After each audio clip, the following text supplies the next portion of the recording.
Swoosh.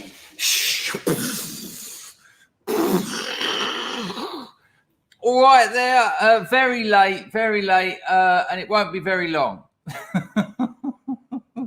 That's the opening you want. That's what you've sat down for. That's what you thought. Excellent. Here we go. It's very late here, and it's later there as well. Well, it's early there, but I haven't slept. So what a stream last night. Let's just have it right. The meme stream part uno was fucking wicked. I was so happy at just going through those memes, actual cracking up here, quality memery, and I tell you what, they've just kept coming. Last night after the stream, I think there was 8 new submissions, and there's been about 6 new ones this morning. I don't want to say I called it, but I called it, because what happens is, as with the gallery, as with the scrub stock, as with the old voters, people are like, maybe I'll do something. And then when they see it happen and they see how excellent, and I'll explain everything, like literally everything. That's what this channel is now about. This is like a Jorge Borges channel. I'm going to explain everything. Starting with the nuclei of a Chafarton. Right. I will explain why I'm in this peculiar mood and why I haven't slept. But I just want, for the early birds, I just want to let you know that I thought the meme stream part 1 was bloody fantastic. And so what happens is, people see it and they go, I wish I'd have got involved. And I said, get them in, because what will happen is you'll watch it and you'll be like, I wish I got involved. And of course that happened. So that's why it's now in 2 parts, because we've got too many for 1. And I would have rushed it. I could feel myself rushing it. And I thought, this isn't fair. The first few memes you were giving a few minutes to. And now you're going, that's quite a good one. What's this one? That's all right. Not fair. Just because where you are in the emails doesn't mean you should get cut out. And it means we have a cracking meme stream part 2. That'll start about R3, R4. Now, yes, Debbie thinks, it would appear you've thought long and hard about that one. It was certainly awesome. And it's meme stream 2. It was Picking Gaz. Blissful scrub viewing. Now, here's why I haven't slept too much. So, stream finishes, and I do the old 5-seconder. Are you going to work on your novel? Are you going to do that? Or are you just going to sit back? 5, bang, 4, bang, 3, bang, open, on it, right? On it, flying. Now, as I've explained to you before, as anyone who's a creative, that might be your job, it might be a passion, it might be anything creative, will know, especially with long-term projects, it goes up and down. There are moments where you're on the peak of the up and you're like, hang on a minute, this is a work of genius. And that is too far up, right? This is a little bit bipolar. That's too, when you're sitting looking at your own work going, I don't think there's ever been a book like this. This book I'm going to publish on Amazon, right? I'm thinking, I think I might have changed the face of the 21st century literature, which is very motivating. Trust me. I'm like, yes, this is almost like a portal to a new form of writing. And then, of course, couple of days later, week maybe, you're at the pit of despair where you're working on it and thinking, this is shit. Who's going to read this? Who would want to? Why? I can't even read it. I'm so bored with this shit. And like, why have I put nearly 6 years into just these words? There's no chapters in my book, and there won't be any chapters. There's no chapters. There's no. It just starts talking about something, and then just starts talking about something else, and that's not even a new paragraph. And sometimes I think that should be a new paragraph, and then I'm like, I don't want to put a new paragraph in there, though. I quite like that. I quite like it when you go, so I stepped out of the pharmacy, for example. So I stepped out of the present tense. As I walk out the pharmacy, Min, the cashier, is calling the police. I'm sure of this. So anyway, in the French house in 2007, I'm thinking, no, that's all right. What's wrong with that? These people aren't idiots. They don't need to be told They don't need a paragraph to tell them I'm talking about something else. They know that because I'm talking about something else.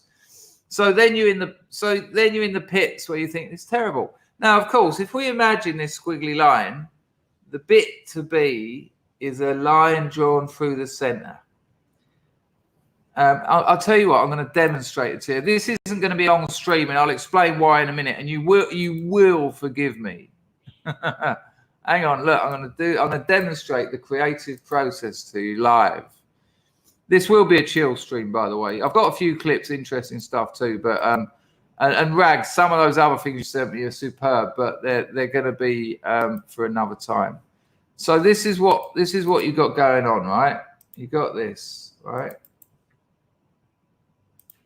So you've got your work of art there, and then this is the human's mood rhythm.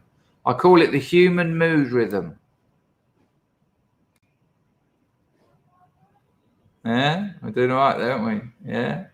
That is the human creative mood rhythm. All right? I think we might be able to do better. No, we can't do better than that. That's the human mood creative mood rhythm. When you're here, that's when you're a genius. That's when this is changed the face of literature. Modern writing will never be the same again. Right? And then when you're here, you're like, what an absolute waste of time. So this is when you're a genius. And this is when you're, why have I wasted so much time on this piece of shit? All right? This is where you should be. You should be here. But life's not like that, because you have a nice bit of action with the missus, and it sends you up here a bit. But then your business is struggling, it sends you down that way a bit. And then your mum gives you a lot of grief on the phone, and a bit of grief on the phone from your mum. I hope you're making note of this, people.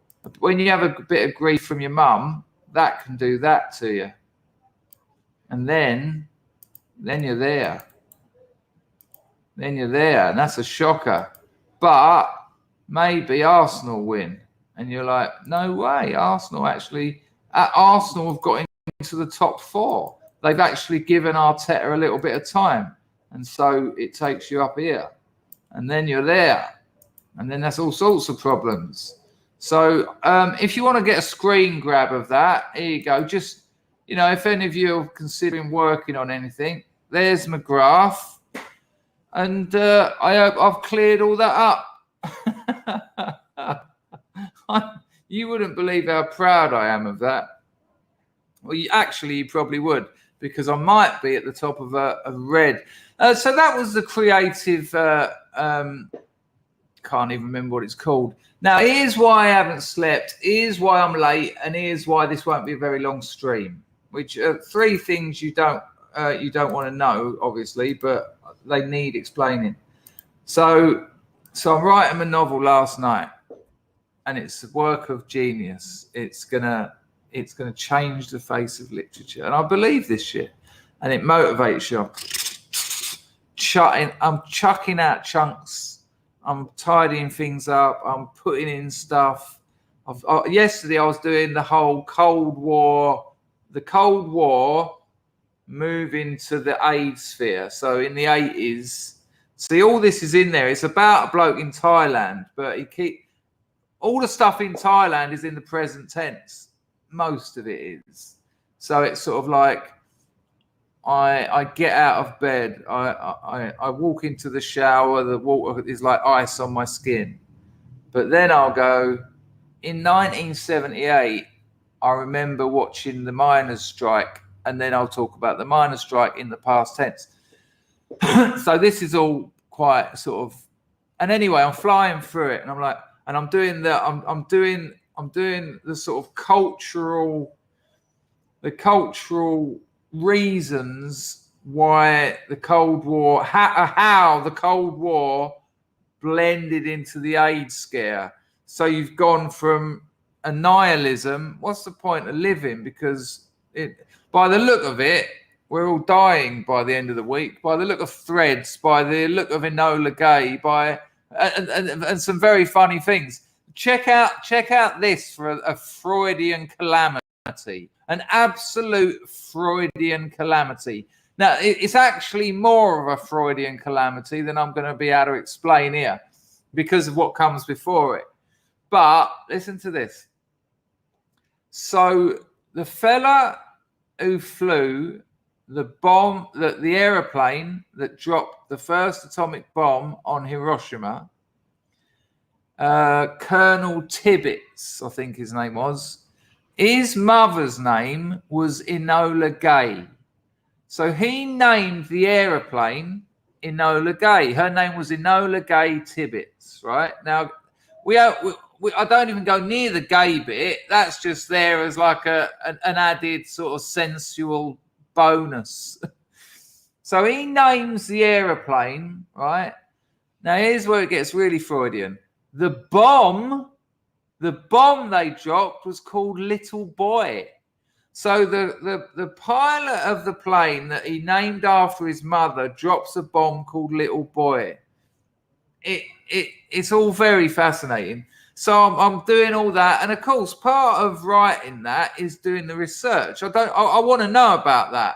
I don't fill the novel up with details about Enola Gay Tibbets and the son Colonel Tibbets. No, but I want to know about it because there might be information there that's relevant. And I'm talking about Naina's 99 Red Balloons, a song about a nuclear war, Two Tribes, Frankie Goes to Hollywood. Frankie Goes to Hollywood's Two Tribes has got the audio from the Protect and Survive video. We got the pamphlets. Oh, if you just put your doors up against the wall, put some sandbags on it, and in Protect and Survive, it actually says, if you can't lay your hands on any sandbags... My street in the 80s, no one had any sandbags. No one in the world had any, unless they were soldiers. I think it's fair enough to say that. So it says, don't worry if you can't lay your hands on sandbags. Just put loads of clothes in suitcases and lean them up against the white door.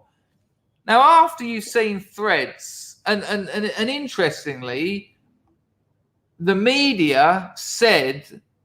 after Threads was broadcast, for people who don't know, Threads was the effects of a nuclear attack on a small town outside Sheffield. Fucking haunting. The media dubbed that day the night no one slept. And I keep calling back to that later. When I talk about the AIDS thing, I say things like the decade no one fucked. So there's all these links. Anyway, so it gets to about 4:30 in the morning, and I'm like, you really should go to bed because otherwise you're going to be in bed all day. You're going to be all a bit, mentally disjointed. Get some sleep. But I'm on such a roll. I just think, come on, man, just put another hour in. R5's all right. You'll be all right. You're a spring chicken. You ain't 50 or nothing. And I'm loving it. Get in bed. Fall asleep immediately. Gah. I think I even had one leg still on the toilet, which is in another room. That gives you an idea of the extent of this disaster. And I did see a super chat. I think I won't miss that. I'll find that. There you go. Nice one, Chris. Right. So I get in bed, fall asleep immediately. 8:30. Yeah, about an hour and a half after I went to bed, phone rings. Girlfriend. She knows I'm not awake. There's a problem. I know there's a problem. And, you know, scary, innit? Scary. What the fuck has happened? Hello? But it's a bit more like, ah. And she says, I'm in hospital with my mum.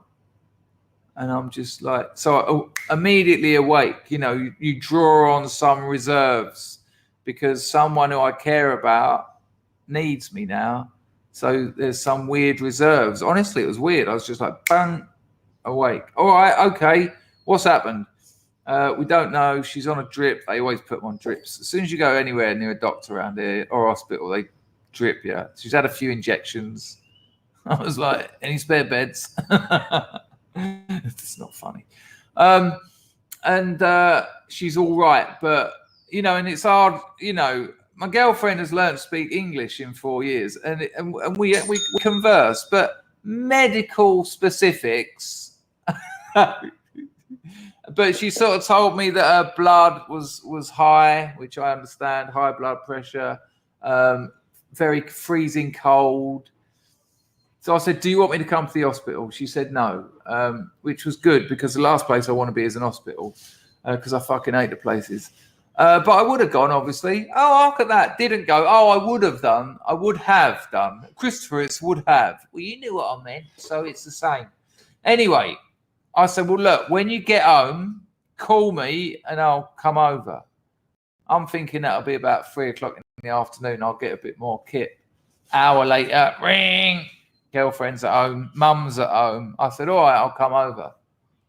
So I go over there. Now, they don't know what it is, but they give her a load of tablets. They jabbed her up a few times. They give her a saline sort of to rehydrate her.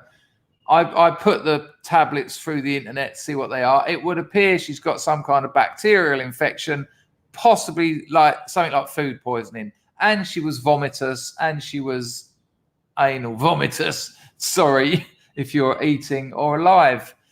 But mum's all bedded up and they've got all these tablets and she's all right. But, it's quite, my girlfriend hasn't slept all night because she was nursing her all night, looking after her all night.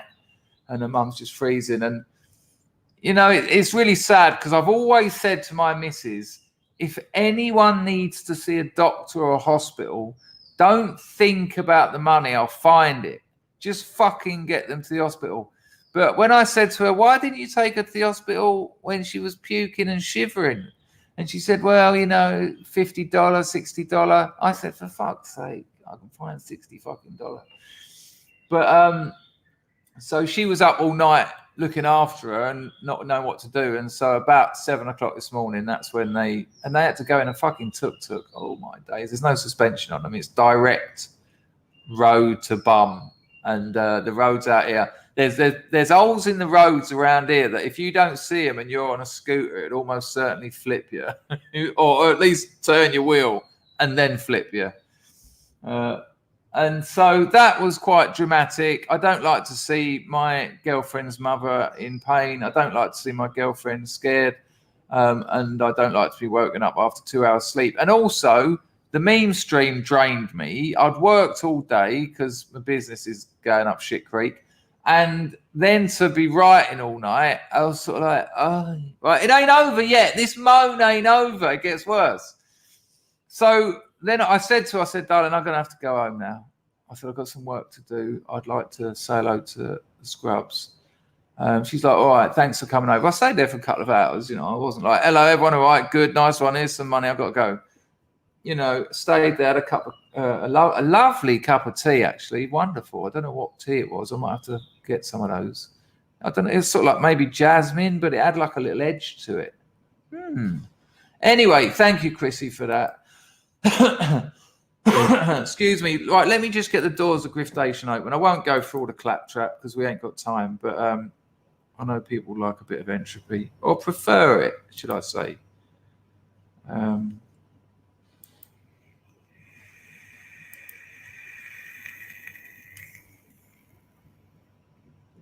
1 second, people. Right, there's another incident though. There's another really painful, frightening, sad, and distressing incident to come up. Now, I'm not telling you this to moan. I'm telling you it because it's all, it's kind of interesting. And what I like about the glorious House of Scrubs is we do a bit of everything here, and I've learnt that. I've learnt that it doesn't have to be one thing. Because that's always an issue with me and creative products. I remember when I was in bands and we'd record a song and then I'd write a different song and it was a different genre. And I'd think, yeah, but shouldn't it be the same as the last one? It's weird. No, no, it shouldn't. But, this is how the markets have tried to make us think. So, right, here we go. Let me just get that. All right, you can support this channel, super chat down there. You can become a member, top link in the description. They get private streams. If you want to use Entropy, link in the description, but I'll pinner to the top of the YouTube chat. So that should be up there. Hello. There you go. This isn't my full-time job. Fucking feels like it. It doesn't, actually. My full-time job's far worse. And it's not usually. It just has been. Global supply chains. Thank you, Clark. Yeah. I think it worked well. Yes, this does happen, Moslab. Can you overthink something, though? I mean, if they told Einstein that, we'd never have had the nuclear bomb. Good to see you, Moslab. Hello, Pizzle.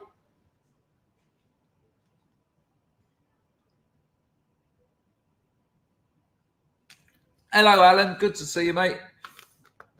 Right. Then, Willow said mine would be flatlining. What? Right at the bottom of the wavy lines? Come on, Willow. You blew the Scrubs apart with your meme yesterday. Hello, Rise of the Right. Nice to see you. Hello, Brandon. Hello, Aramas. I often find myself I'm feeling puce. Is that a typo? I hope not. I hope you're feeling puce. Hello, the Killer GP. Right. Hello, Billy. Yeah, then Tottenham lose. Right, anyway. Hello, Glenn Gooner. Good to see you. Steve Craig. Loomies on the firm. Thank you, Pags. I expected it to be good. Did I have a dream about making a speech in... I always have that dream. Right, anyway, I think there's another super chat just come in here. Hello, Dennis. Nice to see you, mate. Hope you're well. Hello, Visionary Companion. Aramas, I've already said hello to you. Hello, Libby. Right, good Lord, you have been chatting. You lot are absolutely full of it. It's lovely to see. Lovely. Right, the show's going to start in a minute. Nice one, Al. For the meme crack, hope the missus-in-law is okay. Yeah, I think she'll be okay. She's 72, 71, 72, and she lived through a war and lost 11 siblings. She's fucking hard. She's a hard woman. She's rarely sick. She'll get like physical injuries because she overdoes it. Living in the province can be hard work, chopping up trees and things. I've seen her swinging an axe, this 70-odd-year-old woman, like chopping up wood. And you can offer to do it, and they're like, why? Why? I'm doing it. And you're like, okay. But to get sick like this, not so much. Yeah, she's asleep at my girlfriend's new pad, and they give her a few jabs and some vitamins and rehydrated her intravenously, but she hasn't been able to eat because I think it's food poisoning. The tablets are for a bacterial infection in the gut. That's what I found out off the internet. So that's what they're treating her for. Hello, Mick. Good to see you, mate. Hello, Howard. Howard, you weren't here yesterday when we put your meme on the screen. It went down superb. Went down absolutely superb.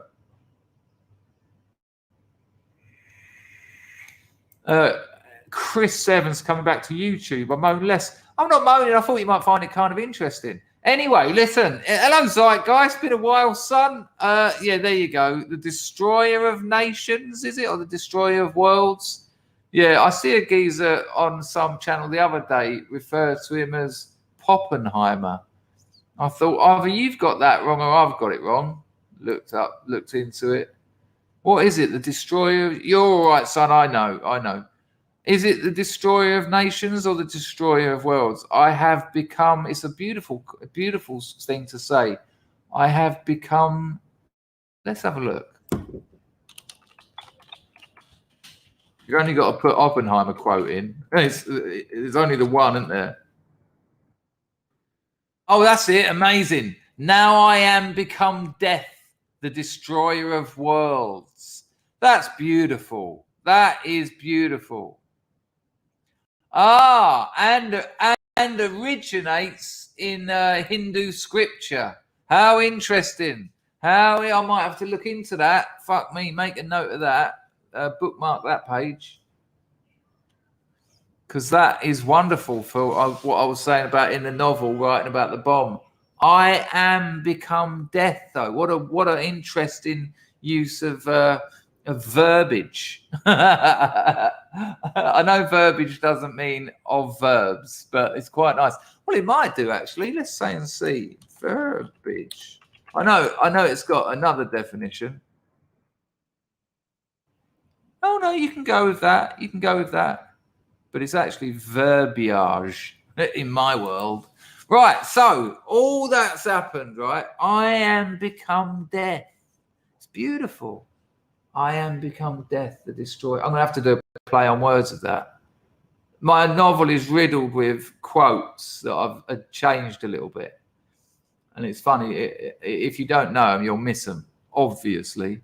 But I might have to do a little play on words of that.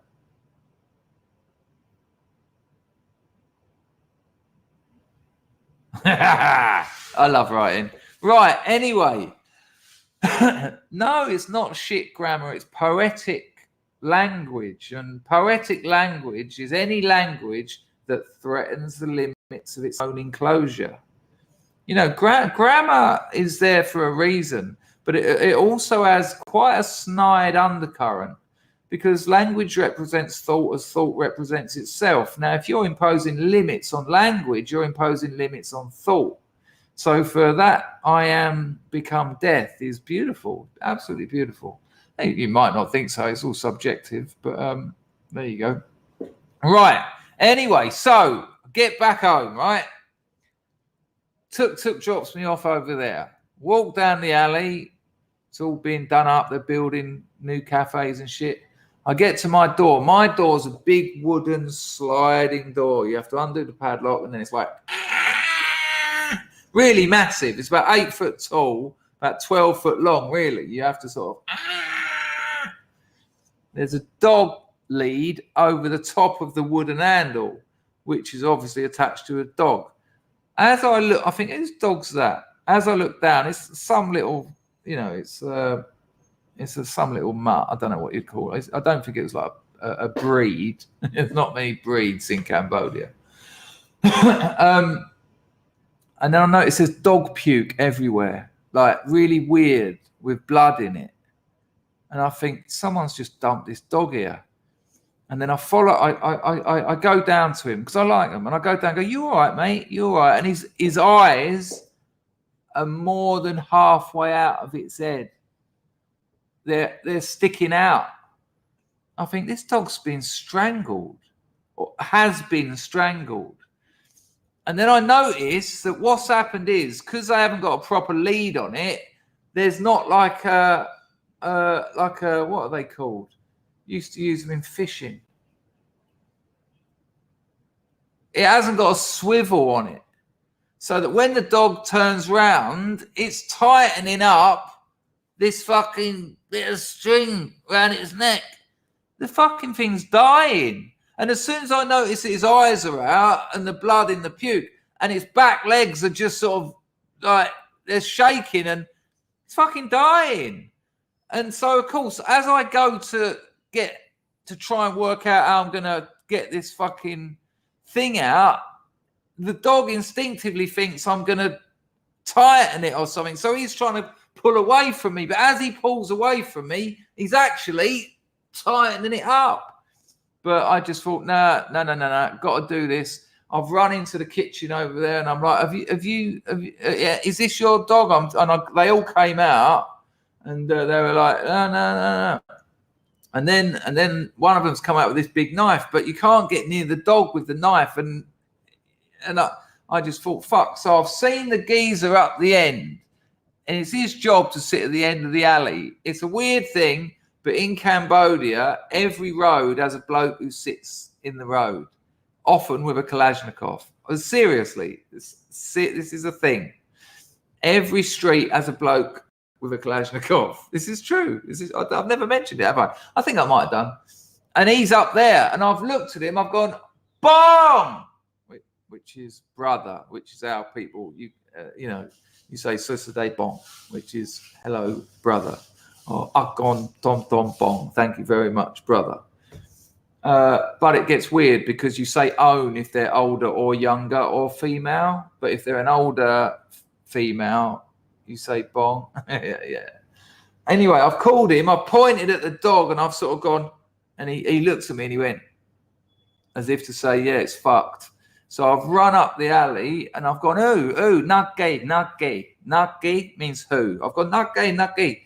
And he went, and it was a woman who's got a little, like she's cooking for people, and there's people there, and I've just grabbed hold of her because I can't say, excuse me, darling, you're gonna have to stop serving these people because your dog that you've tied up down there is nearly dead. So I've just grabbed her, and she's sort of fought it, and I've gone, no, atay, which means no. Atay is no, but you can say up, but I just wanted to stress it. And I've pulled her and I've dragged her down there against her will. What a bitch. And I've got her there and I've said, look, and you can see all the bloody puke and his fucking eyes out. And she's like,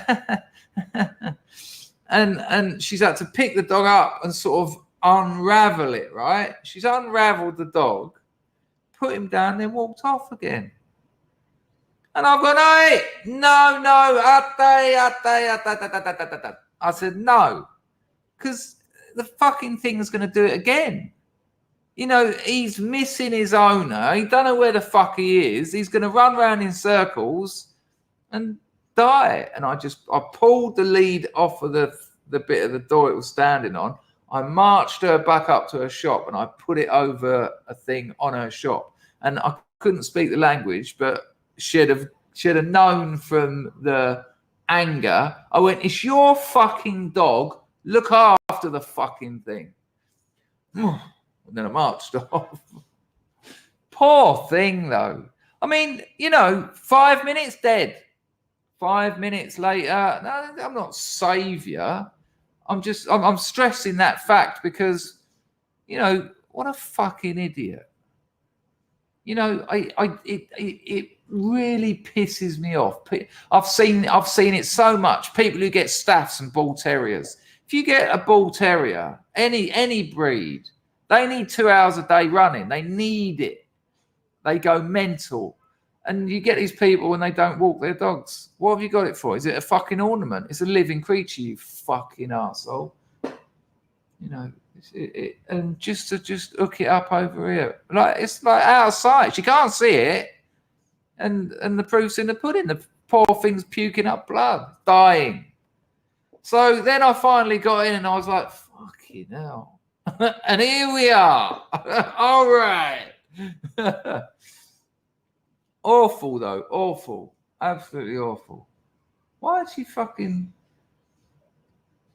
I might buy her a lead because she racks up there every day. So I might buy her a fucking lead that actually works rather than just a bit of string. Anyway, all right. Now, this isn't going to be a very long show, and I have already been rabbiting for quite some time. Nice one, Tavern. I've got a meme for you. Rags, thanks for all the clips, but I'm going to save them for tomorrow because I just haven't had time and it's getting too late. I've got to work and I'm going back over to see my missus a bit later. But we will have the meme stream 2 later today. About 3:30, 4 UK time, it'll start. Nice one, Tavern. I somehow managed to miss that we were submitting our own memes and sent in a bunch of memes I thought were serious contenders for best meme of the year. The Scrub memeage, however, was a creative tour de force of funny. Yeah, I know. I got your memes, and I was thinking, I don't know if you made them. I recognise some of these, but you're all right. Nice one, Tavern. No problem. No, not a problem at all. Everyone made mistakes. Everyone made mistakes. People didn't get them in on time.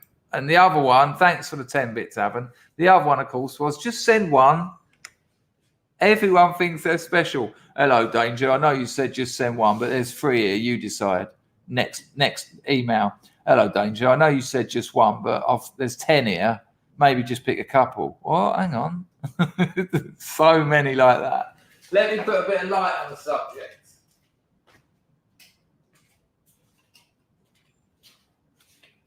It's just the way it goes. Oh, a bit blue. Let me sort that out. I have got a little meme for you. Thank you, Tavern. Donation. Machano Kaprasha Tata. Boris in the chat, is he? Nice to see you, mate. Hope you're all right. We've still got to do a stream. That's why I don't like people. Yeah, they can be arseholes. But they can also do amazing things, people. You know. Don't throw every baby out with all the bathwater, Alan. You like me, didn't you, Alan? Don't answer that. I like you, Alan. I like all you lot. Some of you can piss me off from time to time. That's all right. I'm sure I can piss some of you off from time to time. All of them. There's old Boris in there. All right, mate. Hope you're all right. We've got to have a chat soon, haven't we? But you don't like it because whatever we start talking about, I'm going to end up going, what's your relationship with your mother? Dual citizen is on the firm.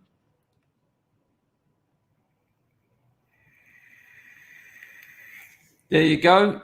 JC is, well, you're dual citizen now because we've got the mysterious JC, the napalm bomber of Griftation.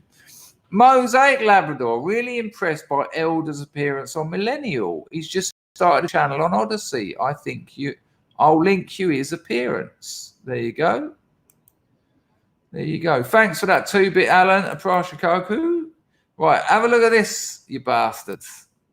Hang on. This isn't, I don't think this is a Scrubs one, but it's very good. If you can't read it, it says, if you're going to see the new Matrix movie and you have to show a passport to get in, you missed the point of the first 3 and took the blue pill. Very good work. Very good. I watched the new Matrix movie. Here's my review. Don't bother. Don't bother. So boring. So boring. It's like, oh, I see. It's this one-trick pony, but now it's a one-pony trick. You've done that to us, and now you've done it backwards. Ooh, that's some hot third-order simulacra. That's some fatal strategies you've got going there. Any more Baudrillard in film? Right, and with a wipe of his hand, which is preferable to a wipe of his gland, he's got hepatitis. There you go. Lovely. Anyway, the good news is the novel is flying. But I think I said to someone yesterday, I did say to someone, who was it? Someone asked me a question. Might have been Anglo-Saxon, actually. I said to him, I'll be surprised if anyone gets to the end of this novel. And I got him before he did. I said, including me. Hello, Ralph. Hello, Crayboy. John Palmer. Did I do them this month for anyone? I know the Heroes ones are waiting. Exactly that, Zeitgeist. Exactly that. There you go, Alan. There you go. Boom, boom, boom. See, you know, some people are all right, aren't they? But I, you know, humans can piss people off. Rebecca says, I will piss you off. It's all right to be pissed off, though. It's better than being pissed on. Yeah, you can have that. You can use it. Manny Moo says, I'm skint, but tomorrow I'll send a tenner for a proper dog lead. Yeah, I am gonna buy her one. John, you're all right, man. I'll find that. But yeah, that's shocking because I'm worried that she'll just do the same thing again. But why so far away from her? You know, when my missus' dog got hit by a car, they put it in the back of the car and drove off with it to eat. I mean, it's not the kind of country you want to leave dogs hanging around out of sight. Zen Maverick, breaking news, that one, of course. He says, I'm shocked they found Maxwell guilty. I'm sure they were going to fiddle it. Well, in a way, they have fiddled it, haven't they? Because she's not really, I mean, don't get me wrong, absolute filth. But, you know, the big man with the contacts, the big man who'd entertained many a powerful man, you know, that's the fiddle. This is like piecemeal for the proletariat.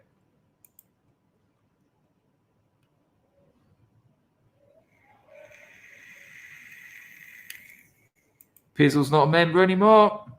Lord knows what's happened. Email me if there's anything I can do. I don't know why that has been. Don't know why that's happened. Right, if you've arrived just recently, we're going to do the meme stream part 2 later today. Yeah, that was pretty much my review. It's jank, isn't it? And the weird thing is, why is John Wick in it? Why is John Wick in the new Matrix movie? And I don't mean that as like it's the same actor.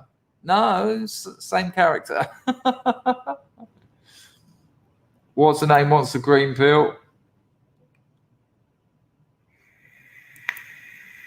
John Palmer took a lot of white pills in the 90s. Yeah, me too. Never liked them though. Not strong enough. Hello, Mike. There I was, not looking him in the eye.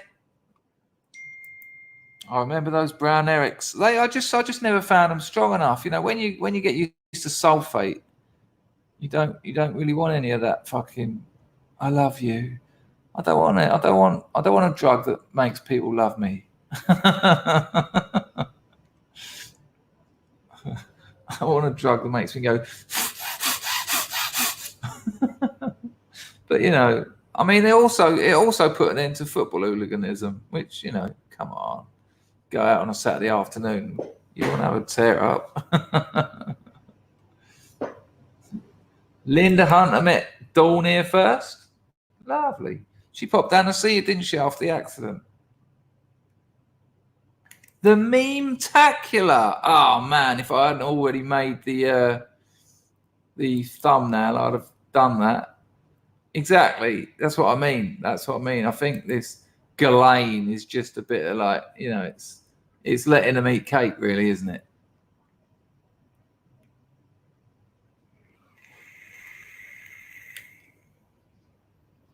Yeah, exactly. A bit of cochineal. There's only cochineal. That's what they. That's all the pink stuff is. You put a bit of cochineal in it. Baz was selling vitamins back in the day. Moslab only takes hate fuel. No, you don't. You're a very kind, considerate, and loving person. As much as you probably don't want to be. Hello, Lee. Nice to see you. Hello, Lumi. Nice to see you, mate. Right. What are we doing now? Oh, there's the girlfriend. Sorry, I've got to take it. I'm probably going to mute the microphone because it's private stuff.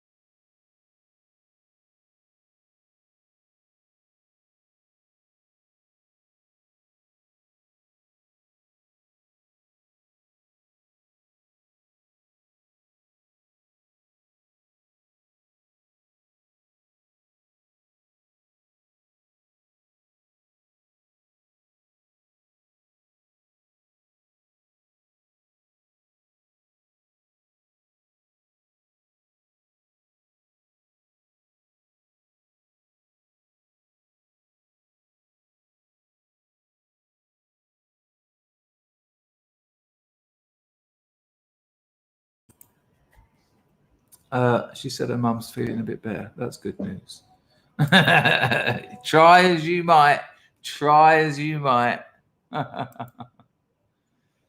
No, that's kind of desperate. Well, I'll tell you something else that will blow your mind. In Thailand, people were huffing cow shit. Let me see if I can find it.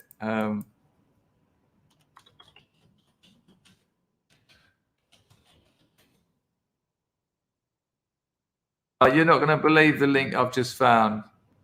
This is going to blow your mind. If you're eating, stop.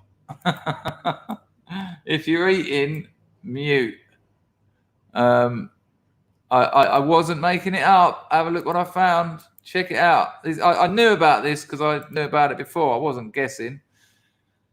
Cow dung ingestion and inhalation dependence. Fucking dependence, though. Dependence. Imagine rocking up to a rehab. Okay, mate. A drug of choice? Cow dung. Sorry? Cow dung. Yeah, 4 kilos a day I need.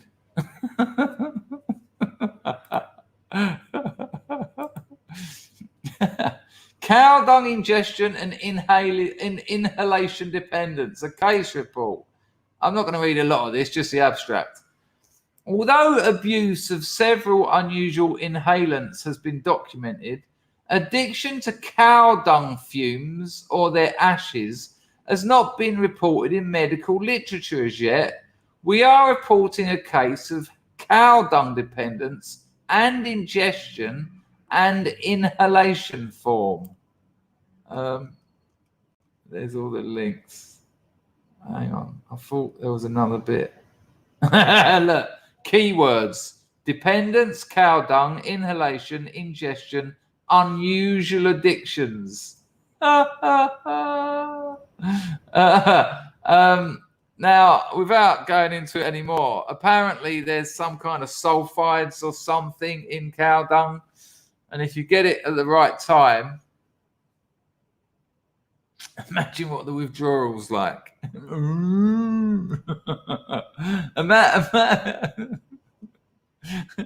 Imagine going, where you going, man? I've got to score. I've got to get something in me quick. What? Where are we going? I've got to find a farmer's field. What? You're scoring off a farmer? No, it's the cows. Imagine getting to the farmer's field, finding all the cows, but there's no dung. And you're fucking desperate. And you're going up to the cows and you're sort of punching it in the 7 stomachs, trying to get it to drop some out. Sorry.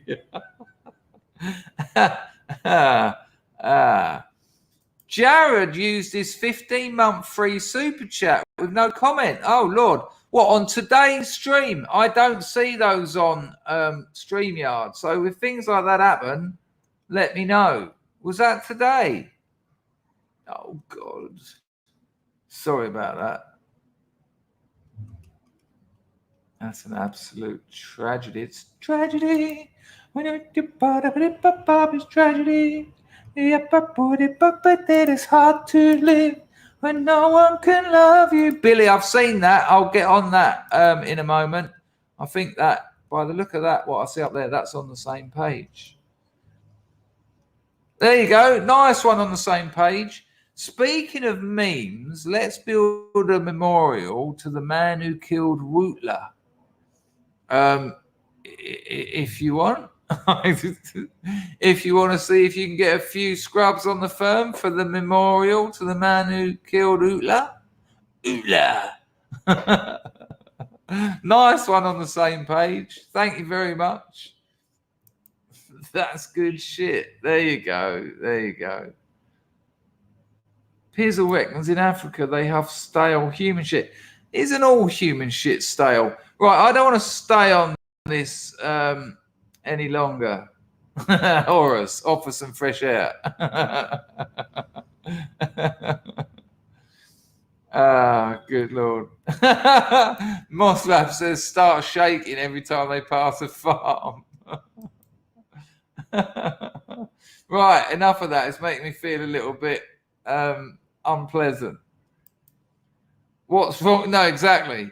Imagine imagine your name was Pat and you had an addiction to cow dung.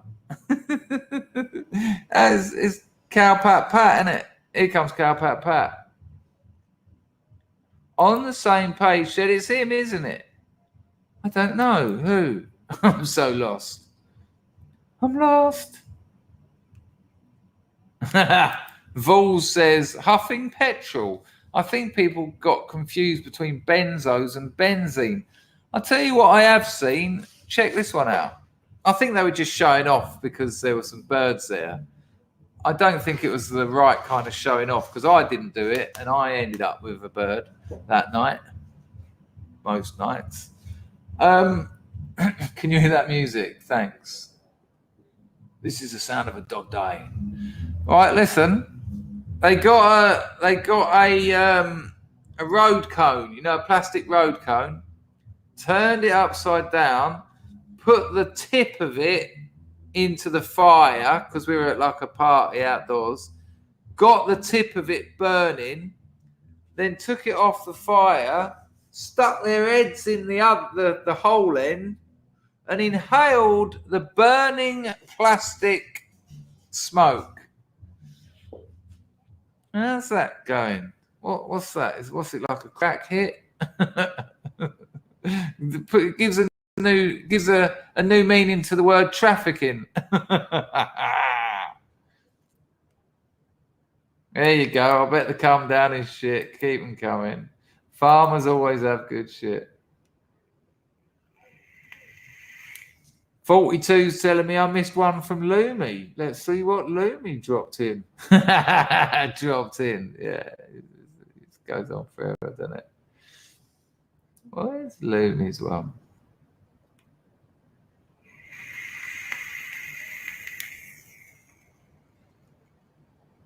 What, Lumi's comment or Lumi's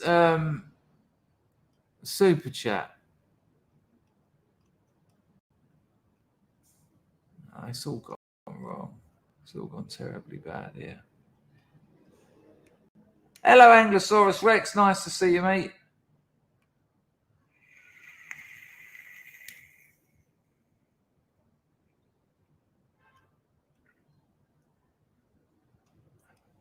I don't know what's going on. I'm still looking. What did I miss of Lumi's? Lumi, what did I miss? Say it again. Do it again. Play it again, Sam. Hello, Billy. Billy, I've clocked your entropy as well, son. Hello, my boy Tom. Nice to see you. Hello, Otto.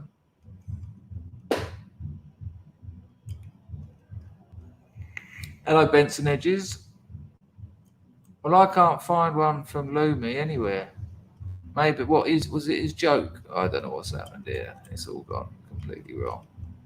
Lumi, sorry if I missed something. Let me have a look at entropy. No, I don't know what's happening. Right, let me just do this. So yeah, a case of cow dung inhalation. That's fucking desperate, isn't it? I always say to people, once you get to the point of sticking needles in your bloodstream to get high, you've got problems. But I think I've just found a new bar. Once you're sniffing plops. Right, where are we? It would appear. I think there's a farmer's field just over there, and it's, you know. Hello, King Corona. Nice one, Otto. Lovely. There you go. Keep them coming. Keep them coming. Yeah, we've got a donation from Billy. Billy says, you should feel good despite the loss of sleep. You did 2 good deeds. Maybe she keeps it far away so people don't think it's on the menu. Maxwell trial didn't expose all the elite pedos. Convenient. Yeah, that's what. Thank you, mate. Yeah, you're gonna, aren't you? Anyone who wouldn't respond to your girlfriend's mother being ill or a fucking dog dying is an arsehole. But yeah, that was my point. I think you know, she's the scapegoat, isn't she? Really?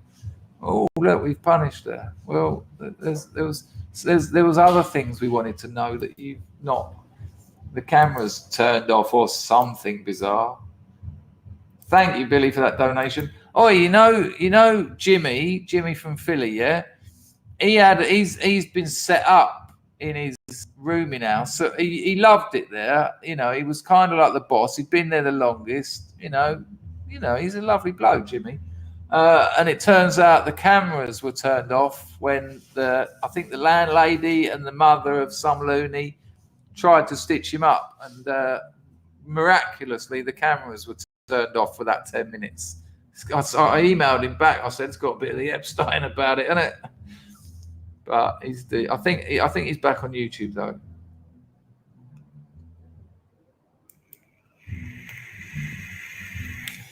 Right, I think the show's going to start in a minute. I'm going to leave that Oppenheimer quote up there because it's good. Right, I'm going to show you something that's just a bit interesting here. I mean, I do like Jimmy the Giant. He does things like weird sports and that. But this is going to be about a 2-minute clip. This is today's toxic masculinity section. Sorry, Mark, still haven't done it. He talks about how free runners changed the backflip. So you know what a backflip is, but from standing. So no diving board, you know. And the way it's parkour basically. But in this little 2 minutes, you'll see how they went from being able to do a backflip to it just going crazy. It's called a Kong gainer. Yeah. But I found this really interesting. So it's only about 2 minutes. So this is today's toxic masculinity. And it's blokes doing some very funky. I mean, look, because I've always been flexible and done yoga, I really like things like acrobatics and things involving, you know, doing remarkable things with your body. This ain't going to be everyone's cup of tea, but it'll only be a couple of minutes. And as I've said, if it ain't your cup of tea, maybe go make a cup of tea. Check it. It's quite good. Let me know you've got audio, please. Hang on. Why don't I make sure you've got audio by? It still won't be guaranteed, so let me know. Here we go. 2 minutes of toxic masculinity. The development of the backflip in parkour. Check it. Sure, freerunners had improved the backflip, but they hadn't really invented anything yet. Right, you've got audio there. Did you hear that?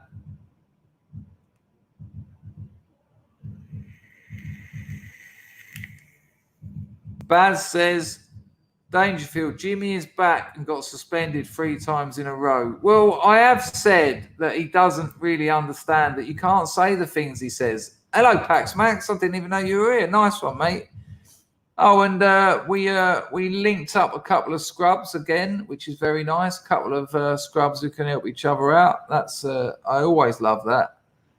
You know, let me just, as a sideline, the amount of scrubs we've hooked up with different people who've had similar problems in life and can help each other, and the amount of people that have stopped taking drugs or moderated their drug use. I include alcohol and cigarettes in that. Fucking brilliant, brilliant. Not me. That's not me. That's you lot. That's the people involved in doing it. It's so, you know, to actually be able to have an effect on people's lives as a community, you can't really ask for more than that, you know, from a YouTube channel. Anyway, have a look at this. It's awesome. Hello, Jeremy. Nice to see you, mate. You're in time, actually, because the show's going to start shortly. Check it. Sure, freerunners had improved the backflip, but they hadn't really invented anything yet. But that was all about to change in 2007 with one single groundbreaking clip.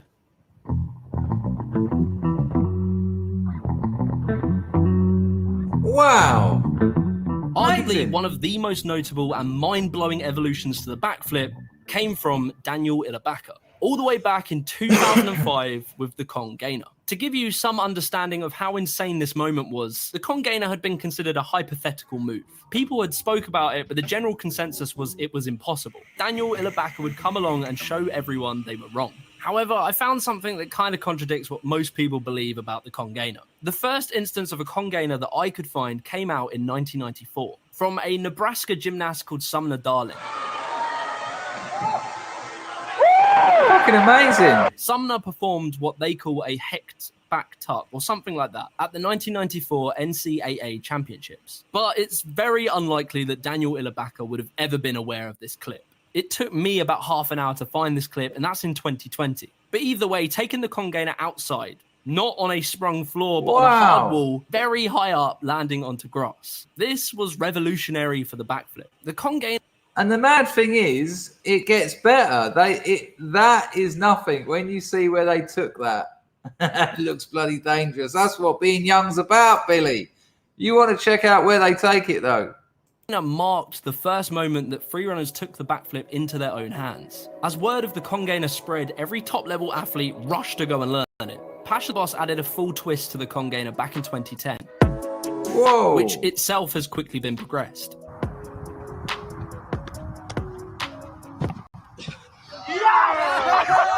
And over time, the congainer would stop being this isolated move that you'd do on its own and become a move that people would just... Do you remember when you were a kid? Do you remember when you were about like 14, 15 and you got your bike and you managed to do that? We used to jump milk crates. And I remember we were doing like 6 in a row. And then it would be 7 and everyone's back wheel was just banging on it. And then suddenly I've managed to do it. Just a plank of wood on a milk crate. And then doing 7. And then a week later we were doing 9. And when one of you does it, it's so lovely because... What's amazing about, when you're that young and you're in groups, you're learning about socializing. You're learning about group dynamics. And what I really love about the parkour community is the way they are all so chuffed when someone else does something. It's not about me being the best. I want to be better than everyone. It's about, fuck me, did you see what he just done? And then it inspires you and motivates you to try and do it.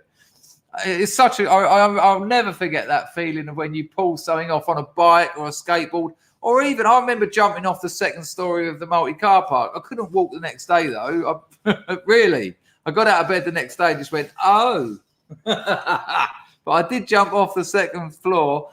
I'd been watching them on telly, and I was obsessed with the military at that age, and they were showing you how the paratroopers went because my old man explained to me that when you do parachuting for leisure, it's a big old parachute and you just come down gently and go and sort of walk along the ground. But military parachutes, you don't want to be hanging around too much. You want to get out the air. So when you land, you come down on 2 legs and you sort of bend and go to the side. So I thought, well, I'll jump off the 2nd story of the multi-story car park. And there was 3 of us and the other 2 kids were there and we all wanted to do it. And in the end, I was like, what's the worst that can happen? And I remember that feeling of just going, fuck it, just do it. And I just went, and I could hear the pair of them going, whoa! And as I'm going through the air, and I went down and I'd done my little parachute landing, could have easily broke my ankles or knees. It was only luck that I didn't. But seriously, the next day, I got out of bed and just went, my fucking knees are ruined. Lee says an attempt now will be 7 months in hospital. I wouldn't have the bottle. I shouldn't have done it, really. I mean, ridiculous. It's fucking high. What? 2nd floor of a multi-story, I'd say, 30, 40 foot off the ground? Stupid. But I do remember the buzz. Anyway, see what these fellas do with this backflip. It gets bizarre. Throw into lines casually. As the technique for the congainer developed, one cold winter day in London, a 17-year-old freerunner by the name of Verky would do the unimaginable.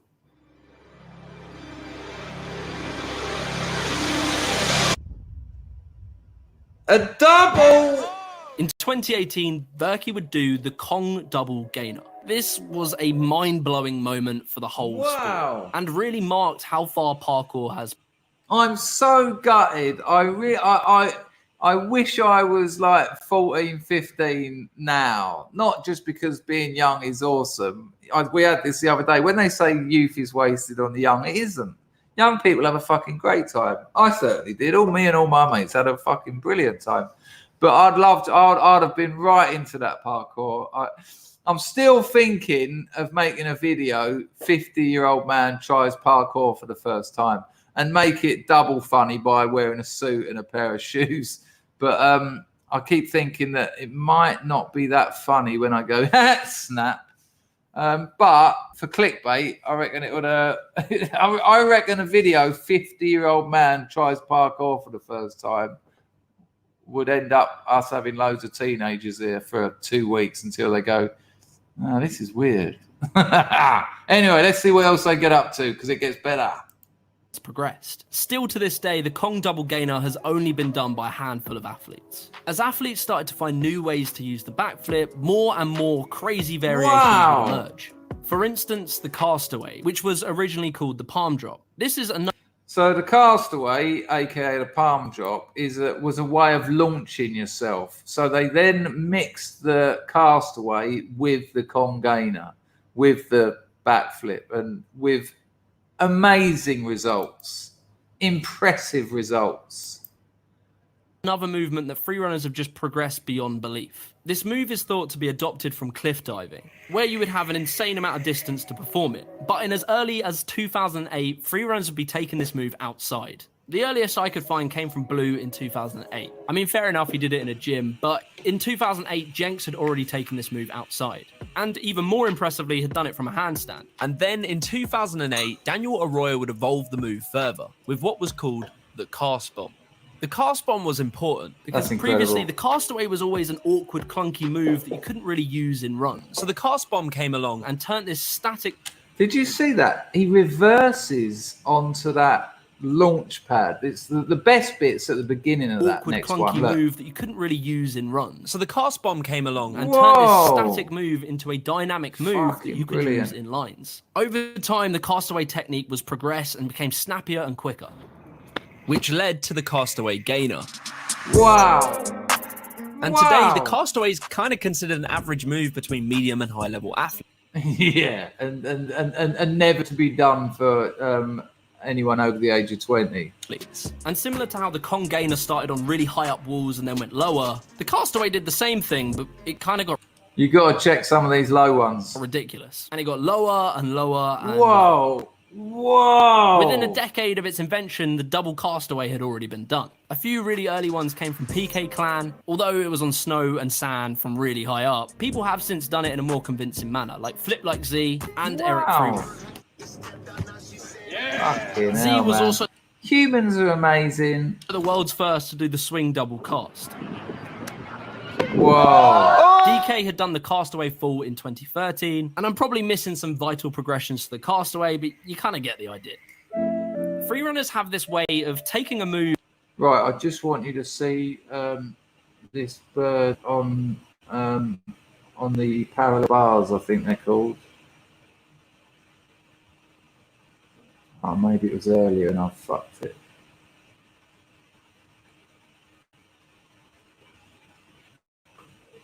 Hang on 1 second, it's worth waiting for.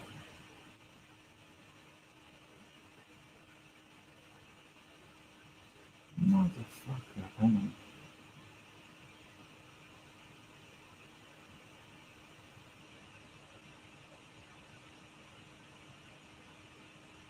Maybe it was earlier. Hang on. It's this young kid at the Olympics on the parallel bars doing absolute mad stuff. Oh, maybe it was in a different video.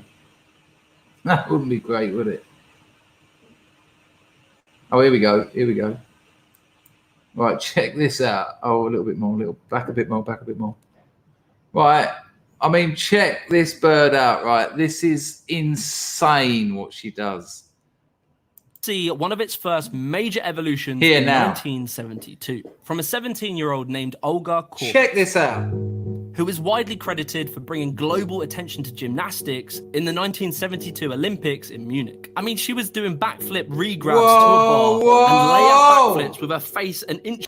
No, we need that again. That one where she goes back and grabs hold of the higher bar from going backwards. It's insane. For bringing global attention to gymnastics in the 1972 Olympics in Munich. The end of this I mean, she was doing backflip re-grabs to a bar and Whoa. lay-out backflips with her face an inch away from the bar all the way back in the 70s. Jesus.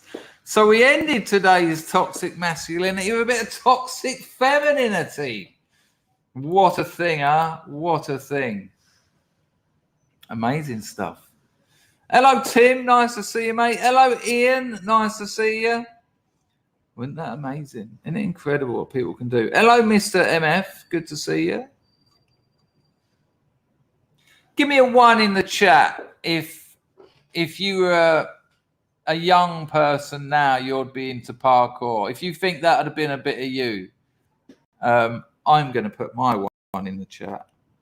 I think it's awesome. I used to do it anyway. I used to just run and jump off things and see if I could do. Hello, Mark.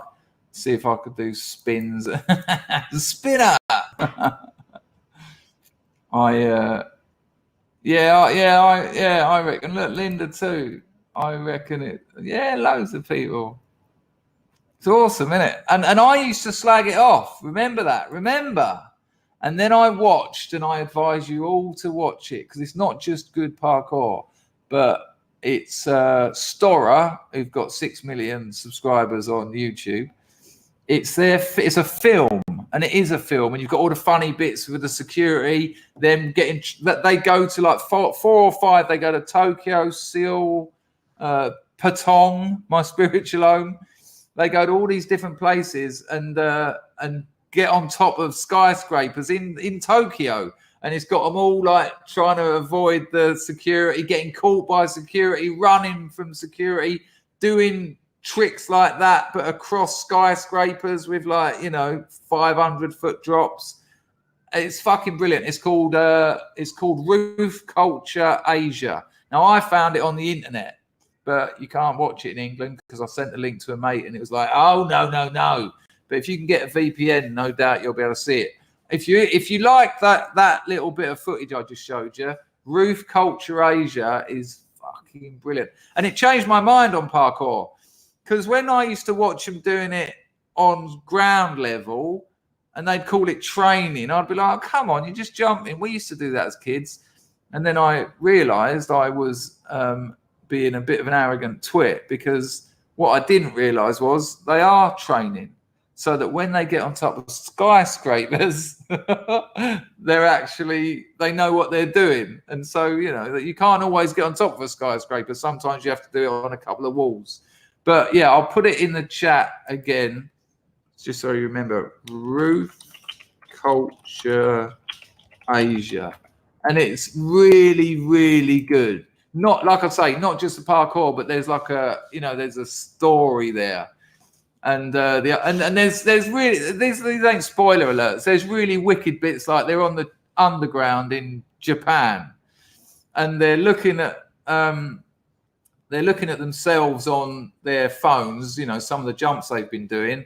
And this Japanese bloke says, oh, look, I have this. And it's a bloke doing a jump across 2 skyscrapers. And he says, have you seen this? This Japanese bloke goes, have you seen this? And the bloke goes, yeah, it's me. It's amazing. He goes, yeah, it's me. But the other beautiful thing about Stora is you've got this community of young men. And they've been doing this now for 15 years. They've made a brand out of it. They've been in Michael Bay movies doing parkour across rooftops and things. They're nailing it. They're nailing being alive. They've traveled all around the world. They're sponsored by Red Bull, I think, or some things they do are sponsored by Red Bull. What a life they've cut out for themselves, and and they've got their community, and fair play to them, absolute fair play. And as they get older, like some of them now are in their early 30s. One of them, Toby, I think his name is, he's won Ninja Warrior like 5 times because he's a parkour genius. He just goes.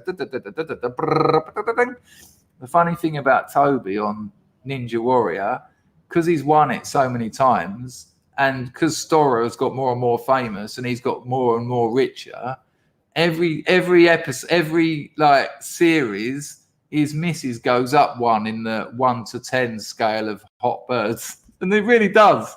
Like the first series, she's sort of like, yeah, all right. And then when he wins and Stora starts getting big on YouTube and he's got a few quid, there's Toby's girlfriend in the audience. You're like, oh, hang on a minute.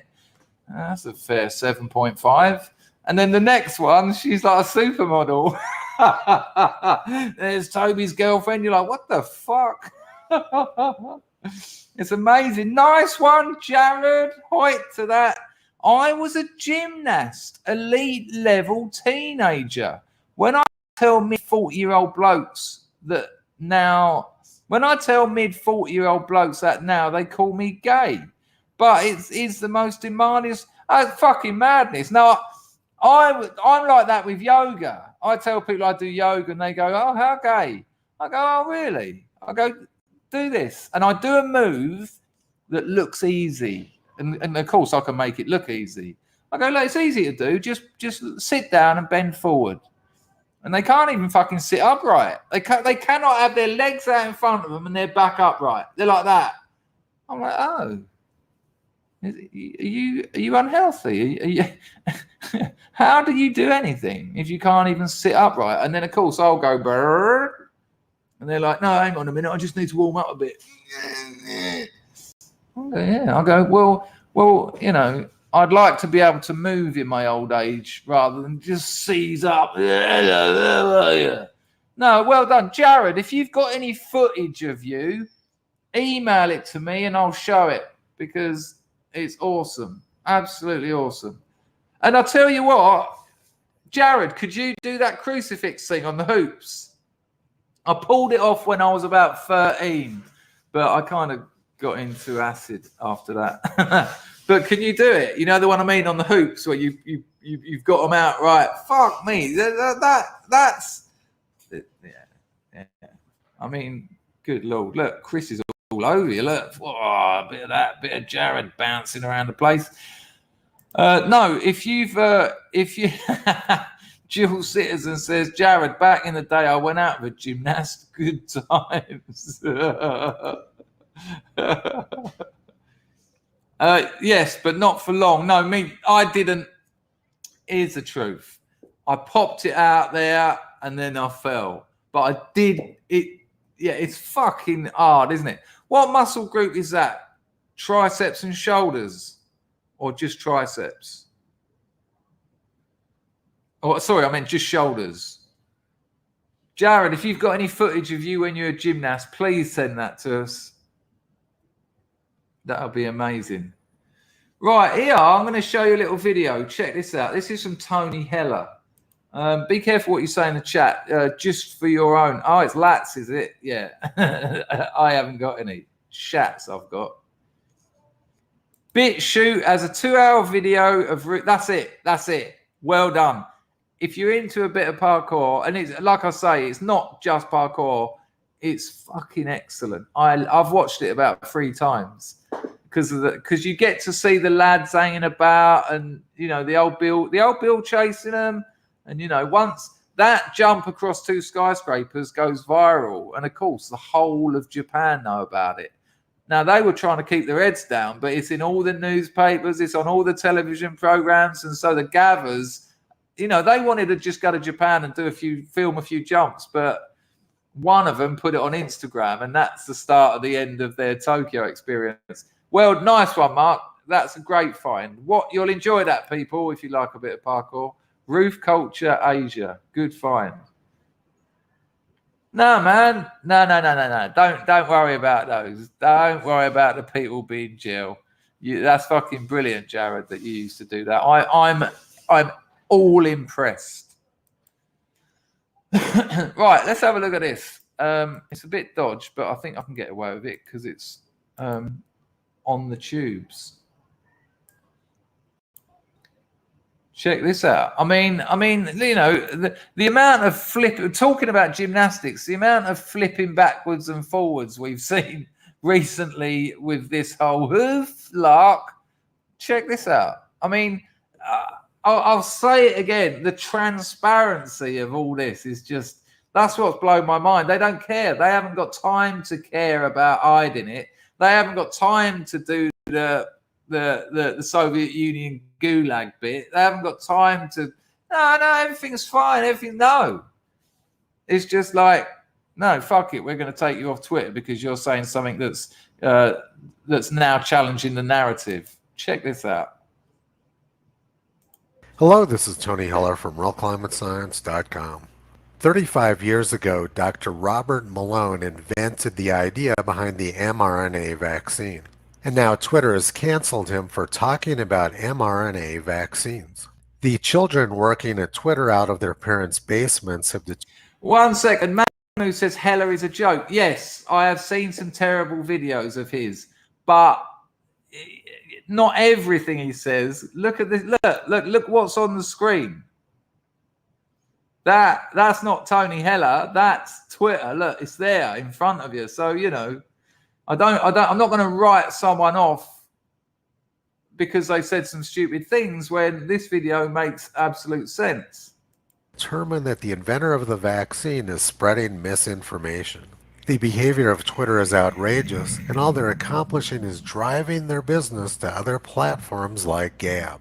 Totalitarians don't seem to understand that they can't make the truth disappear by censoring it. One way or another, reality is going to bubble up to the surface. 2 weeks ago, Twitter canceled me. The Daily Cost said that I was kicked off Twitter for COVID conspiracies. Twitter had wanted to get rid of me for a long time, but their actual excuse for canceling me was that I posted a Pfizer document obtained under an FOIA request. Unless the Daily Cost believes that Pfizer is involved in some sort of conspiracy, their accusation didn't make a lot of sense. The Daily Cost also implied that I was taking secret oil money. I've been waiting for the check in the mail from Big Oil for the past 14 years, and I That's quite funny. I've been waiting for the check. Just don't think that it's coming. The Daily Cost is constantly coming up with their own conspiracy theories and then projecting them onto other people. Legacy media like Twitter and YouTube are undermining their own business with censorship. You simply can't run a civilization off misinformation, censorship, and lies. There's lots of good people out there who understand that, and it's unfortunate that the management of Twitter and YouTube don't seem to get it. Censorship at Twitter. That's because the management of Twitter and YouTube have got the sword of Damocles hanging over their heads. So they're their problem child, and they can't get shot of them because it hands it over to someone else. Twitter and YouTube are making them irrelevant as platforms and driving business to other platforms which actually do support factual information and free speech. Toto doesn't miss being on Twitter. That place had become a cesspool and is now just an echo chamber of lies and misinformation. I don't think you can argue with that. It's amazing. It's amazing. No, can't say that. Yeah, but it was all right last year. Yeah, but we've changed our minds. Oh, okay. But the whole thing. I'm with Greg Johnson on this whole thing. This is going to peter out. It'll just peter out, and I honestly believe that. I know it sounds unlikely, but you know there'll be a few people go, no, I'm going from a 5th B. You know what I'm talking about. I'm going to have my 6th. I'm going to, you know, you'll always get those, but you know, like already people aren't doing what they're told. They're just not. That woman with that cinema in Wales, fuck it, I'm opening, and loads of people are doing it.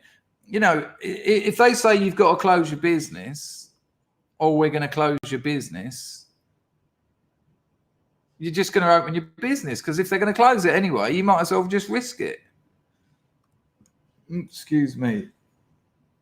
Right, this is interesting. What one should we watch first? This is interesting. We won't watch all of it because it's very long, but you know, I've been talking about the communist administration of the USA for quite some time now, and this fella says some very interesting things. This is a 12-minute video, but the first 2 or 3 minutes I think are very interesting. Check it out. The show's going to start shortly, people. Joining me now to discuss is Forbes media chairman and editor-in-chief Steve Forbes, and a man who had an incredible revelation, which is that America can be turned to socialism by regulation. Forget about what Congress does with the Build Back Better plan. It can happen through regulation. We got to. I mean, and that is your kicker right there. That's quite an interesting take on this. You know, you don't need your policies. You don't need your Build Back Better. You can regulate a country into communism. Now, I hadn't thought about that. You know, there's no reason why I should, perhaps. But I've been all about policy. I've been all about the energy independence scam, the southern border scam, the Miley Cyrus, the Miley China thing. You know, the Nord 2, Afghanistan. The list goes on. The weapons, the poppy protection, blah blah blah, policy. But this is very interesting. You can communize the USA through regulation. It's a fucking sneaky bastard. We know they haven't got enough time. The midterms is going to be a bloodbath for them. But when you get this is real Trojan horse fucking backdoor communism. Because on the surface, it's communism, but they can, you know, they can keep the narrative, you know, oh no, America's great, everything's going great. But you can regulate communism. And that's incredible. Because it's never been required before. Again, this is an upshot of the internet. A regulatory communism is a kind of epistemological sort of rupture in a way. Check it out. Watch out for that. So, Steve, congratulations on that insight, which I think is terrific, and I steal from it all the time. I tell you in person. But the more I listen to Larry Summers, Steve, the more I'm convinced that this administration cares a lot less about inflation than they do about killing capitalism and killing business, don't you? Yes, it's all about controlling a business, and antitrust is one of their weapons. For example, that antitrust suit against, two publishers is not based on antitrust, but telling businesses certain things, you've got to get our permission. You see it on pension funds, where they're pressuring now big funds to force corporations to do certain things. So they're doing it one way or the other. They know they can't do these things directly, so they do it on the sides, through regulation, through shareholder regulations and the like. Now, we say they a lot. Incredible. I use that phrase, too, to describe who's behind it. But who is behind it? I mean, Biden claims he's a capitalist, but he has all these. We have a list of the nominees. I think we can throw that up there. A lot of them you've already seen, like Saul Amarova and Lael Brainerd. Not one of these nominees, and we'll get that up in just a second, is willing to say in public what Biden says, or Biden claims anyway, that he's a capitalist. None of these people will say that. Well, and look at all those Marxists. That Omarova already got absolutely shitted out of her nomination. President Biden would probably walk it back if he said it again, as he did yesterday when he said, no, the states are going to be in charge of fighting this virus. Yeah. Well, they walked that back pretty quickly. So, yes, I don't everything he says, you've got to just take with a grain of salt. The people who are running it, David, are the far left. They're rabid. They know this is their one opportunity to turn this country around, even though they don't have a mandate to do it. And they use every instrument possible. Antitrust and regulations and fiat and decrees, and even if they get thrown out. Oh, well, there are all sorts of things, Billy. That you got the Attorney General, you got the Comptroller of the Economy, the Comptroller of the Currency. Sorry, these are big. We've looked at these on this channel. These are big positions. The Attorney General, the Comptroller of the Currency. That fucking Comptroller of the Currency was educated in Moscow. She wrote a PhD doctoral thesis on Karl Marx's labor theory of value and revolution. Biden nominated her to be comptroller of the economy, of the currency, sorry. It's just madness. It's madness. Kennedy just pulled it out of her. He went, you're a Marxist. They all are. It's incredible. Thank you, Linda. Just because I love you and Scrubs. Hoit to that, Linda. You too. And a shout out to the little one too. I'm guessing she's not so little anymore. No, Billy, look into it, mate. These aren't the Attorney General. The Comptroller of the Currency is like, fuck off. And these are Biden's nominees. They're all commies. This is what I'm saying. None of them have tried to hide it. You know, they've gone back over all their tweets over the years, the classic leftist trick, and it's sort of like, we need to destroy capitalism and rebuild America with a socialist economy. That Oromova, or whatever her name was, she wanted to privatize, what was it? No, she wanted to have access to everyone's banking. She wanted to have access. If you've got more, I think it was something like, if you've got more than $400 in your bank, the government want to know about it. Fuck you. Absolutely mad. Hello, on the same page. Can you regulate your content in contentism? IFK, did I just invent a new world? Fuck knows what you're talking about. Can you regulate your content into contentism? Did I just invent a new world? You're the one who said, I like this channel, but if the content and format was different, it would be all right. That's a good one, man. I mean, contentism is all right, though. But I don't know. You can invent a new world, but you need a lady for that. And you could say to her, I'll invent a new world for you. Should you wish. Thank you, on the same page. I'm not quite sure what you said. You can have another pop at it if you want. You don't have to donate. Just put it in the. Oh, he's gone, as he's been yeeted. I mean, I think Baz earlier said he got suspended 3 times. They've struck him down, have they? Let me have a look. Well, I'm sure he'll email me. I'll give you some more information on that later. But yeah, I know. Okay. Anyway, let's have a look back at this regulating into communism. By the courts, they'll do 10 other things and say, come and get us. Well, how much of a threat is this? I mean, we know Americans are not. In fact, there's a poll out. Gallup comes out with these polls about who people favor, whether it's exactly that, Moslab. Do you remember we showed them, didn't we? We had them on the channel, and they just couldn't. They just couldn't answer. And every time Kennedy, Cruz, and Jordan, they were like, I want it on record that they refused to answer the question because they're Marxists, and that's what they can't answer the questions because it would be like that would be a big red flag with a hammer and sickle on it. I've just taken it back a bit for context. Let's go.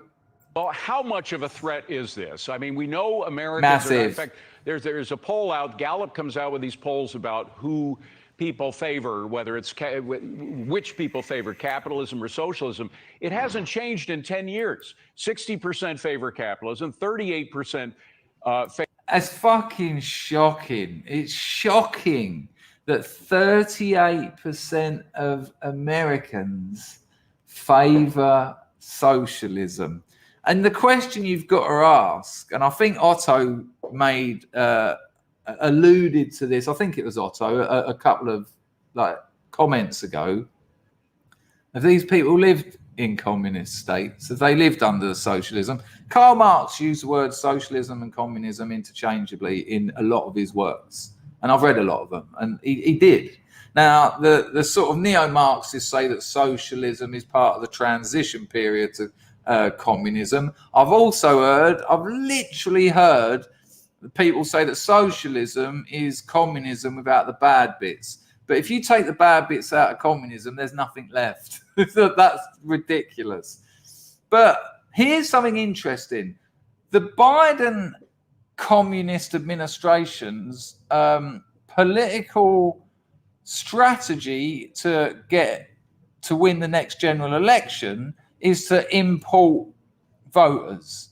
We're going to give you $500,000 if Trump fucked you up. We're going to give you this. We're going to give you free houses. We're going to give you this. Well, that's all very well if you're a commie trying to import your election strategy, which is what they're doing. We're seeing it in England as well. We're seeing it all over Western Europe. However, there's a little bit of an issue with these thickos that they're not quite realizing that most of the people running at the fucking speed of the wind out of South America are running away from communism. I don't think this will work out. I mean, it's devastating for the USA. I'm not trying to. Every cloud has a silver lining. No, but these people aren't going to come in and vote for a socialist government. Not a chance. They fucking lived in it. They know what it's like to have to go and eat the zoo animals. They're mental. I'm sorry. It's just inept. It's a hatred of America. And, you know, it's like a flailing, flapping failure of communism, which communism always is. Although obviously it's never been tried. It's never been tried. Fucking idiots. That 38% of people, I mean, do you reckon they've ever read a book? Do you reckon? I mean, are these the kind of people that Mark Dice talks to on the beach? And I bet you these are the types of people who go, well, Scandinavia seems to be going pretty well. They're not socialist countries. They've got a couple of socialist ideas. England, Britain has got a socialist idea. It's called the NHS. Oh, it looks amazing. It's bullshit. It's a fucking failure. If that was a private business, they would have fucking liquidated decades ago. Favor socialism, so they're going against the grain of the American public. Do they care at all that it's going to lose them an election in 2022 and probably 2024? Not at all, and that's why they're so fervent on getting things done now. Yes, that is. I'm on those super chats, by the way, the Entropies people. That is what I've been saying. That is exactly what I've been saying. You've got to just you've got to understand that. Listen, this is key. Election in 2022 and probably 2024. Not at all, and that's why they're so fervent on getting things done now. And that is it. And that is why in 1 year of these ridiculous bastards, they have done so much damage. They know that this isn't cutting it. Manchin the other day fucked up their Build Back Better. He just went, no, the people of West Virginia, I can't face them because they don't want this bullshit. That's why everything's going so bad. They want the neo-Soviets to invade the Ukraine. They want China to fucking invade Taiwan. They want this all to go tits up. They want that southern border, a continual stream of immigration, and Caucasian people will be the minority in the United States for the first time, and that's a good thing. Bo Jiden said that on video, and that's a good thing. And he had his little lackey next to him going, They just want to fuck the place up as quickly as possible. And unfortunately, they're doing a pretty good job of it. But fortunately, there's a thing called the midterms. And the Republicans only need to win like 5 seats. However, I mean, we don't really need to watch any more of that. I'll put the link in the chat. But it was that last bit. That's why they're so fucking on it. That's why this disaster is happening so quickly. I'll put the link in the chat if you want to watch the rest of that. Fuck, I forgot my train of thought now. Oh, yeah. But as someone else I watched this morning said, let me get it was beautifully said. What was it? Never underestimate the Republicans' ability to... never underestimate the Republicans' ability to basically fuck it up. I can't remember the quote. It was very, very good. Right, I've got to deal with some entropies because they're booms and Lumi is in there. Right, so Lumi did drop one. Right, hang on. I'm going to see if I can get all 3 of these in the same. Yes, I can with my computing skills. Oh, Lord, zeitgeist. Right, hang on a minute, people.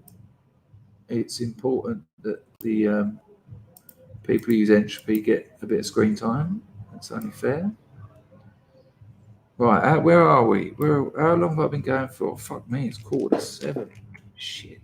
I've got to go back to the missus in a minute, then come back and do the afternoon stream. Hi, no work done today. Great. That's what you want with a sinking business, not doing it. Here's some entre. Mr. MF, our local newspaper is a commie propaganda rag in Albany, the capital of New York. A few days ago, an article about massively increased curve testing. Today, the big surprise of record curve cases. There you go. It's incredible, isn't it? I mean, the two most vaccinated places on the planet, Israel and what is it? Oh, I can never remember the place of that stupid little island. Gibraltar. Sorry if you live there or like it. And they've got the most fucking hoof. Thank you, Mr. MF, for that lady. Much appreciated. Zeitgeist drops 100 Australian dollars. Boom. Thank you, mate. He says this. Here's your holiday bonus. Won't be here later and busy tomorrow night. So I'd like to wish the Scrubs and our esteemed leader an excellent new year. You're going to miss the memes stream too. But it will be left up, so you'll be able to catch up a bit later, and I'm sure it'll be a cracker. Thank you, Zeitgeist. Very kind, very generous. Esteemed leader. I might have to...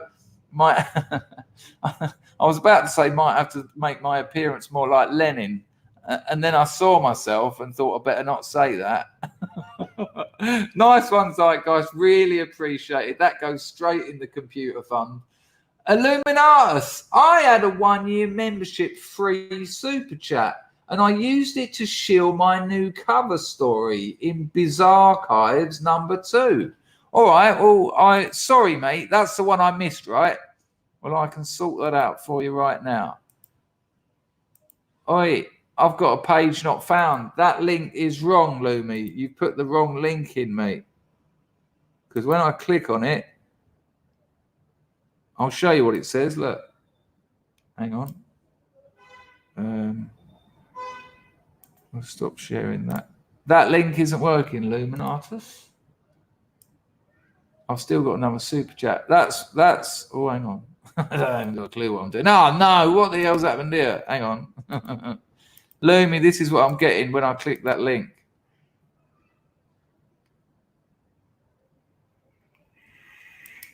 Bugger. I'm trying to think how you can get it to me. Put it in the Scrubs lifeboat now, maybe, and I'll grab it out of that now. How about do that? Let me know when it's in there, and then we can do it like that. Sorry I missed that, but you don't see them in StreamYard, which is a bit of a shame. There was one more entropy. Enjoy yourself, guys. Shame you can't make the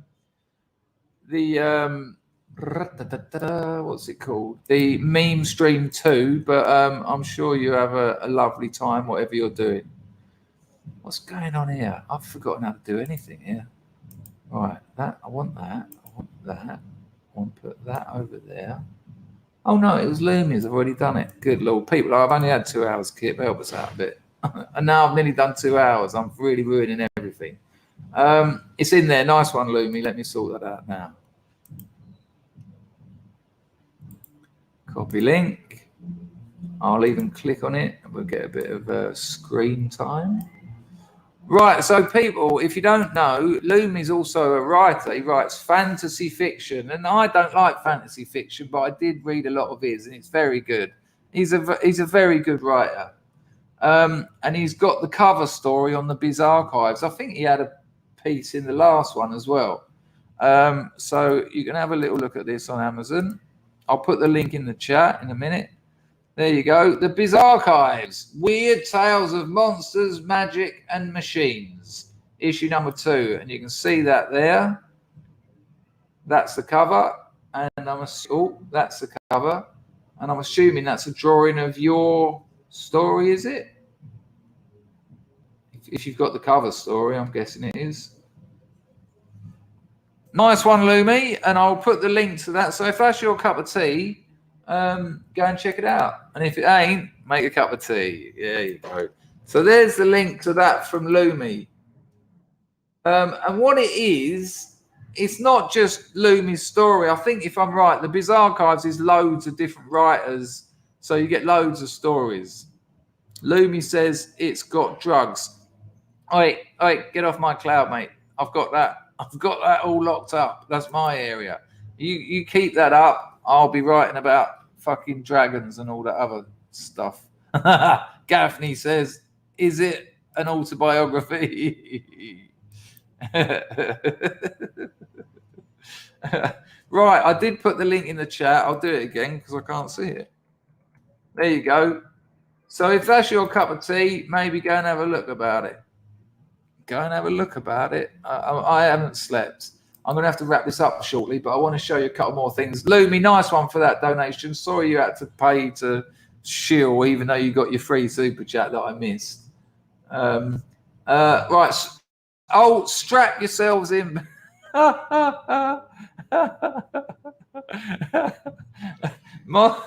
Moslab says huffing dragon shit. Right, hang on a minute. Broken silence. Hello, mate. Is it Buffalo Soldier? By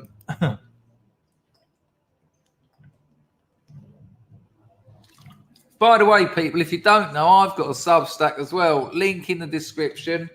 One of my stories has had 8,500 reads. The last one had nearly 2,000 in the first 24 hours I uploaded it. Link in the description. I'll never monetize it. Get on that if you like reading short stories. Mine aren't fiction or fantasy. They're absolutely what happened. They're disgusting. They're awful. The grotty, smelly, dirty underbelly with some real moments of humanity to save the day. No, it will not ever be monetized. Lee has one-upped Lumi.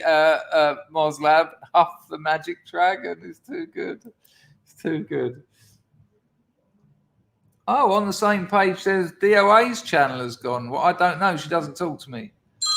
I sent her an email and to sort of say it was a shame we stopped talking and she never got back. That's the girlfriend. I'm going to have to mute it.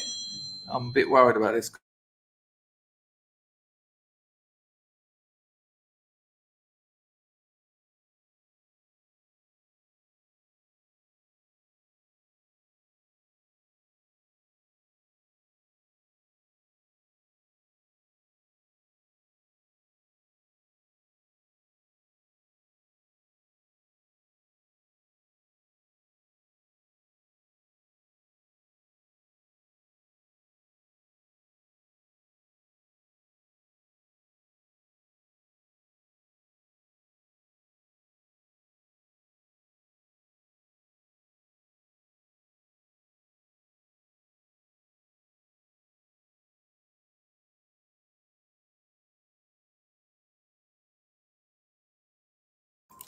Oh, well, that was awkward when she said, "You still going to be here for 7?"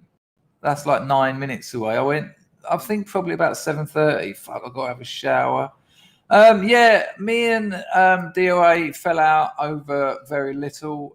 And I emailed her and she didn't get back to me. And I don't know. And it's a terrible shame because we were good friends, I thought. What a shame. Sorry about that, people. The show is going to start shortly.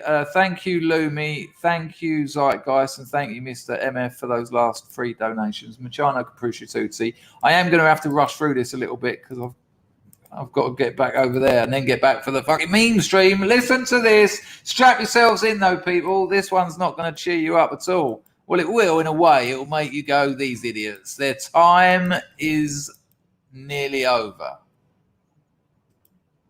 And I don't really understand this idea that parents should decide what's being taught. I'm not. That's all you need to hear, really. I'll give it to you again so you can actually hear that. I mean, what? I mean, fuck off. How about fuck off? Listen. By former Virginia Governor Terry McAuliffe, a Democrat. Watch. And I don't really understand this idea that parents should decide what's being taught. I'm not. It's not really about them deciding what's being taught. It's about them having some kind of opinion and say in what their children are being told, you fucking lunatic. Because if you take that away from them, if you take the parents out of the Parent and Teachers Association equation, which the communist administration has tried to do by getting the FBI involved and calling them domestic terrorists, well, then you get a kind of monopoly. And there's a problem when parents don't have a say in what's being taught because there's been a long march through the institutions, and the places are riddled with more communists. McCarthy was right. These psychopaths, I mean, Kai Moros said it. He said, when it all happens, when it all kicks off, these people will be paraded around the town centres with placards around their neck explaining their treasonous crimes against humanity. I'm not a professional educator. I don't have a degree in social studies or science. We send our children to school because we want them to be taught by people who have an expertise in the subject area, and that is not my job.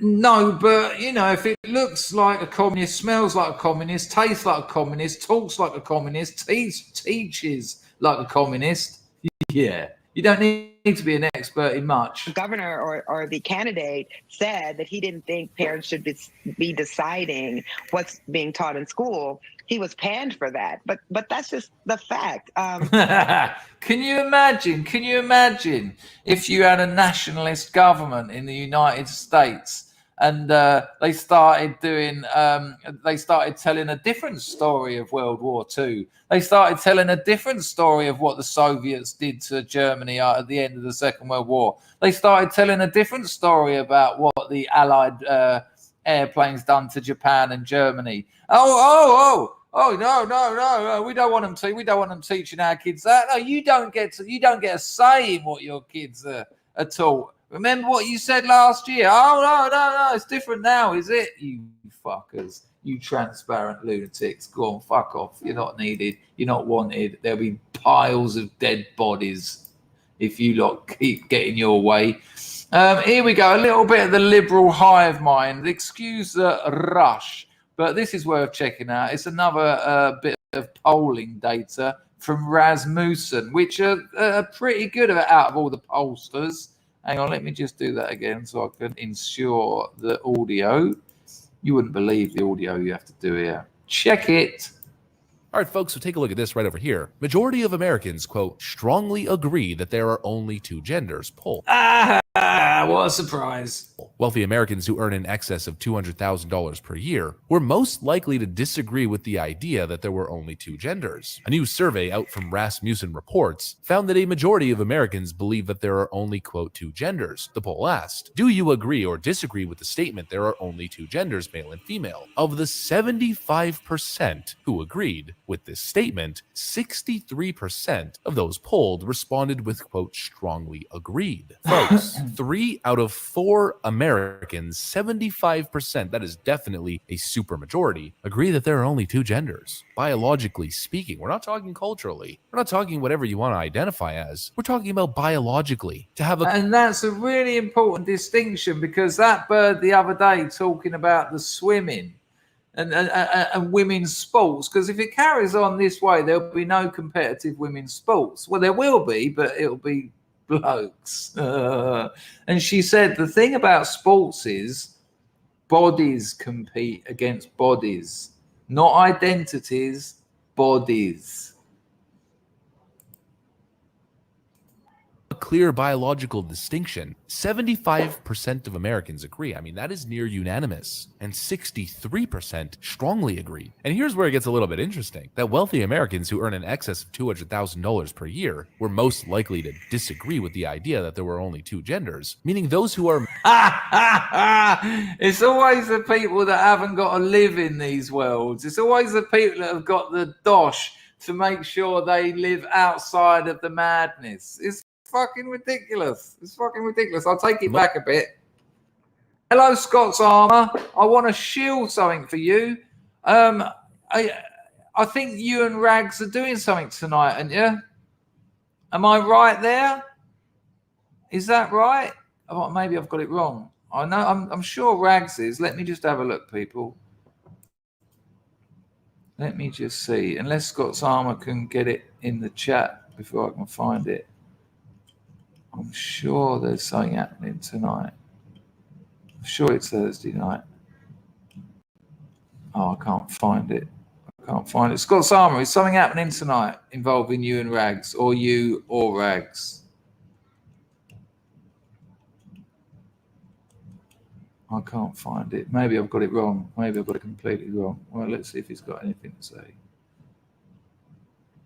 There you go, people. So Scott's Armour and Rags are on Bonnie Ladd's chat, and it's a cracking little stream actually. Now, I don't say little to belittle it. It's just it doesn't get a lot of support, and it's definitely worth checking out.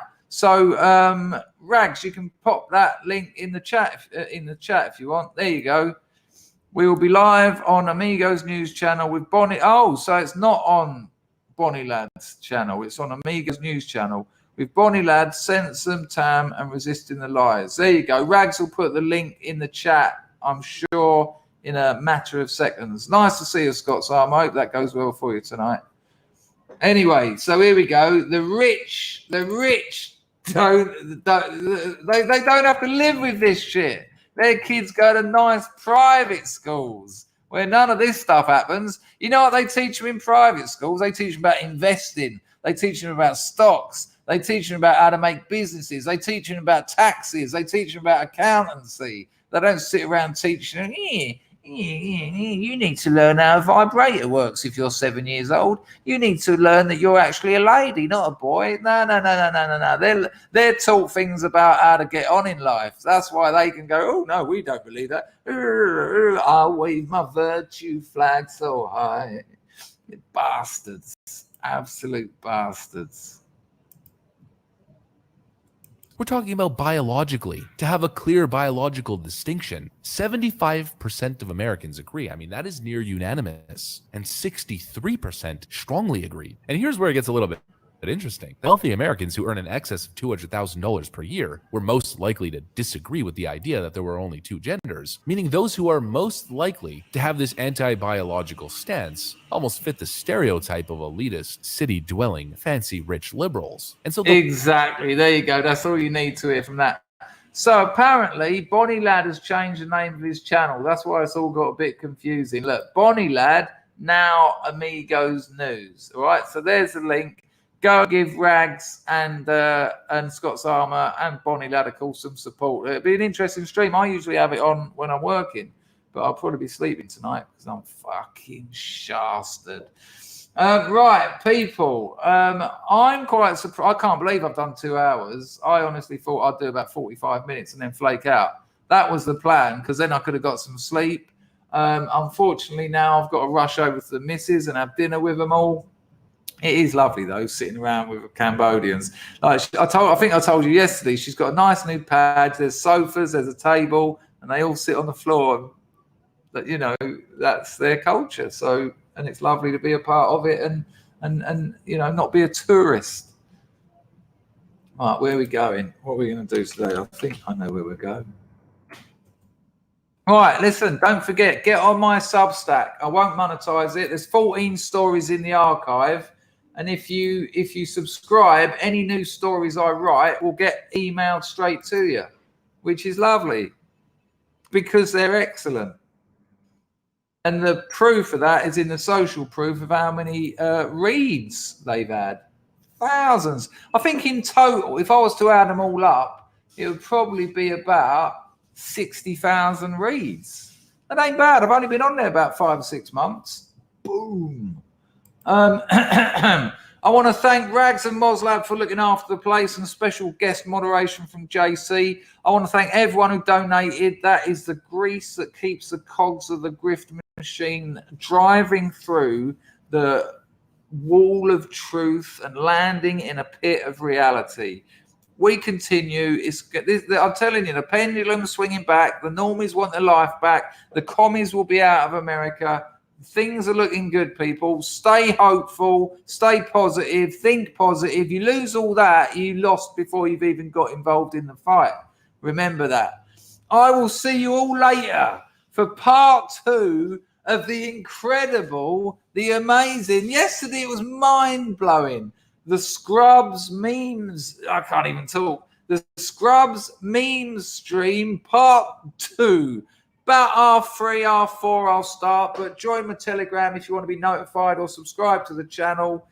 But it'll be excellent because it was excellent last night and it'll be equally, if not even more, better. Ta-da! Boom! Go.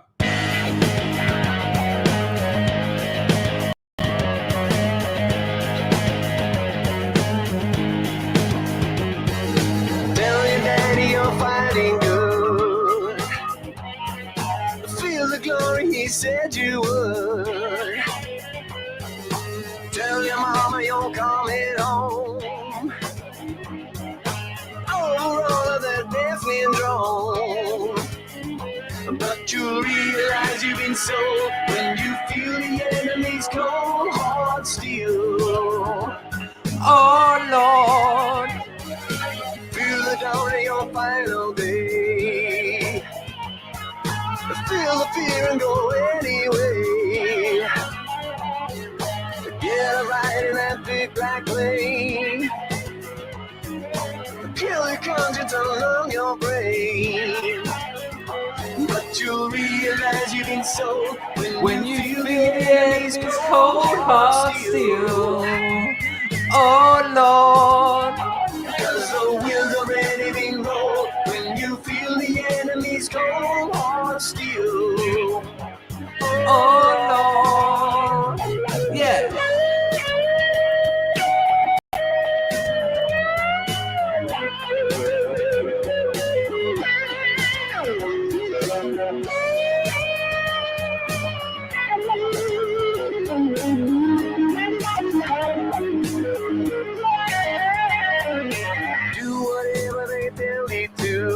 Do whatever they tell me to. Tell yourself it ain't really you.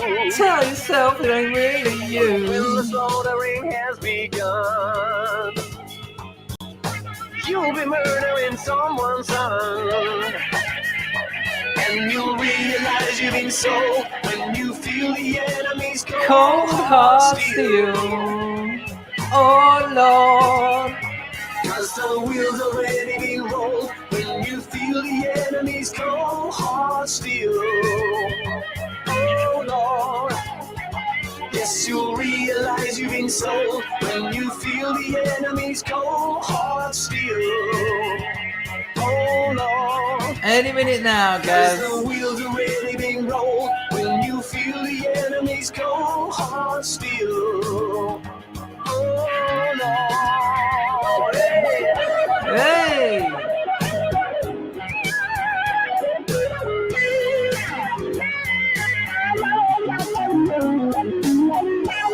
Alright, I'll check it out.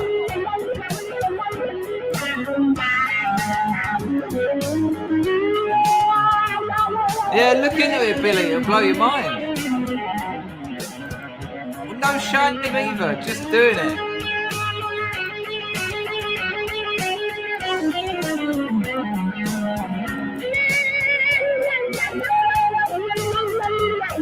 Wow. All right. Oh, a little bit of pan in there. What a lovely sentiment to end on from Deadbeat Chess there.